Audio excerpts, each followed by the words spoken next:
Lo mejor de participar en Camino al Zoo, sin ninguna duda, es darle vida al personaje de Peter, con el que me identifico. Yo fui un poco Peter, bueno, yo creo que todos hemos sido un poco Peter y algunos lo seguimos siendo. Lo más maravilloso es poder representar un texto de Albi que le interesaba mucho la complejidad de la existencia, el interior del ser humano, que es un retrato de la sociedad actual. Nos sirve de espejo a nosotros mismos, ¿no? Y si entras en la función, si te dejas llevar por el texto, yo creo que puede ser un aprendizaje brutal.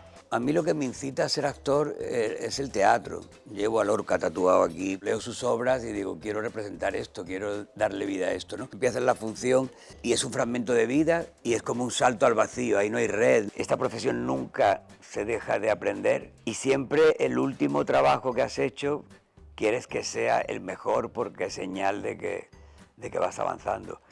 Y entonces me quedaría con el último que he hecho en la película de Amenábar, El cautivo. Mi sueño es vivir aquí algún día en Valencia. Siempre que vengo se me trata de maravilla. Me encanta Valencia y el carácter de los valencianos, de verdad.